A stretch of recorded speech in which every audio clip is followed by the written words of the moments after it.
मौत सदाई लूणा चेतन से कोई इच्छा नहीं रखती है और चेतन से कोई भोग विलास नहीं करती है। और वह भोग विलास करती है तो अपने ही स्वरूप से करती है। जैसे मौत के दो तत्व है, जड़ और अग्नि, ऐसे ही चेतन के भी दो तत्व हैं। एक तत्व शब्द है और दूसरा तत्व प्राण है। शब्द को कारण शरीर कहा जाता है और प्राण को सूक्ष्म शरीर कहा जाता है। ये दो शरीर चेतन के होते हैं। कारण शरीर और सूक्ष्म शरीर ये दोनों चेतन के होते हैं। मौत का प्रथम बीज जड़ है, ऐसे ही चेतन का प्रथम बीज कारण है। पहले चेतन अपने कारण शरीर को तैयारी करते हैं, फिर चेतन अपने सूक्ष्म शरीर को तैयारी करते हैं। ये कारण और सूक्ष्म ये चेतन के दो तत्व हैं। एक तरफ मौत अपने दो तत्वों को लेकर शरीर को तैयारी करती है, तो दूसरी तरफ चेतन अपने दो तत्वों को लेकर दो तत्वों का शरीर तैयारी करता है। तो ये काम दोनों एक तरफ ही साथ होते हैं, एक वक्त में ही होते हैं। जब चेतन दो तत्व का शरीर जोड़ता है तब भी मौत दो तत्व का शरीर जोड़ती है। चेतन अपनी बाहर की दुनिया में दो तत्व के शरीर के जोड़ में लगा रहता है और मौत अपनी भीतर की दुनिया में शरीर के जोड़ में लगी रहती है। चेतन का शरीर तो कारण सूक्ष्म है और ये मौत का शरीर स्थूल है। क्योंकि चेतन मौत के बिना अधूरा है, तब वो मौत को पाता है तभी पूर्ण होता है। मौत जगत जननी है, मौत धरती है, मौत माता है। चेतन जब कारण सूक्ष्म को धारण करता है तभी वो कारण सूक्ष्म से बाहरी होता है, और स्थूल शरीर को धारण करता है तभी वो स्थूल शरीर से भी बाहरी होता है।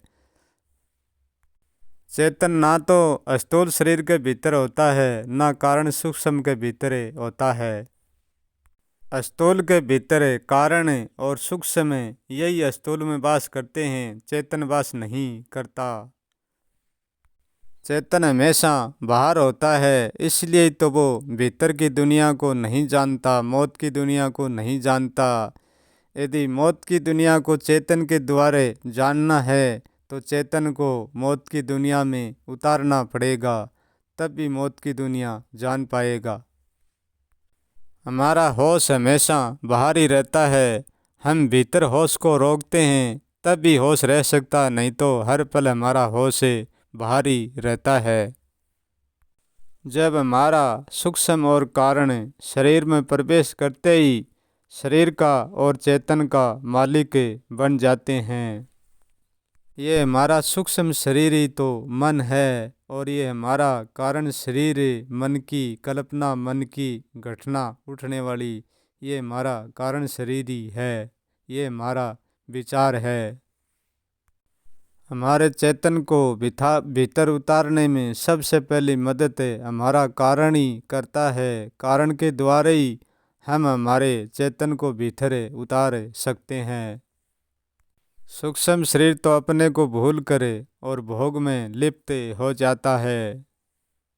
कारण के माध्यम से सूक्ष्म का ही ध्यान हम सूक्ष्म पर देते हैं, प्राण का ही ध्यान हम प्राण पर देते हैं, तब हमारा चेतन भीतर उतर जाता है। चेतन के कोई लेप नहीं है, निर्लेप है। लेप है हमारे ये सूक्ष्म का है सारा, ये भोगना, ये त्यागना, ये सारा रस सूक्ष्म और इंद्रियों का है। इंद्रियों सूक्ष्म की ही और सूक्ष्म इंद्रियों का है। यदि हमारा चेतन सूक्ष्म कारण मौत की दुनिया में होता तो ये चेतन की दुनिया में आकर तुरंत फौरत सब कुछ उगल देता, उसको यहाँ बनाना कुछ नहीं पड़ता, क्योंकि ये गर्भ में सब कुछ बना चुकता। परंतु ऐसा होता नहीं है, ये सब बाहर गर्भ को बाहर आने के बाद में, शरीर को बाहर आने के बाद में सब कुछ तैयार करते हैं, पहले नहीं। क्योंकि जब शरीर चेतन की दुनिया में आता है तो तब चेतन को शरीर बिल्कुल खाली मिलता है, उसमें कुछ भी नहीं होता है। पहला धारण पग भी उसमें चेतन ही रखता है। फिर ये कारण सूक्ष्म मिलकर चेतन तीनों मिलकर इस जीवन को निर्माण करते हैं। इसलिए ये शरीर मौत चादर जन्म से आती है तो उसमें कोई दाग नहीं होता है। इन शरीर को दाग से कारण और सूक्ष्म चेतन तीनों मिलकर भर देते हैं। इसलिए चेतन को हम भीतर उतार लेते हैं तो चेतन अपना सारा दाग धो लेते हैं। फिर से हमारी मौत त्यों की त्यों हो जाती है, हमारी चादर यूं की यूं हो जाती है। दाग इस चादर में किस चीज़ का लगता है? कारण और विचार का ही लगता है।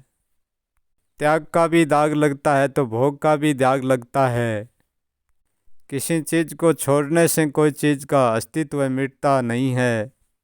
ऐसे ही हमारे कोई विचार, कोई चीज़ को त्यागने से हमारा दाग धुपता नहीं है। जब दाग को धोएंगे तो उसको मिटाया नहीं जाता है, उसको साफ किया जाता है। जब दाग साफ हो जाता है तब वह चीज़ फिर पहले जैसी हो जाती है। इसलिए चेतन को भीतर उतरने से हमारी मौत सुख देती है और फिर परम आनंद में पहुंचा देती है।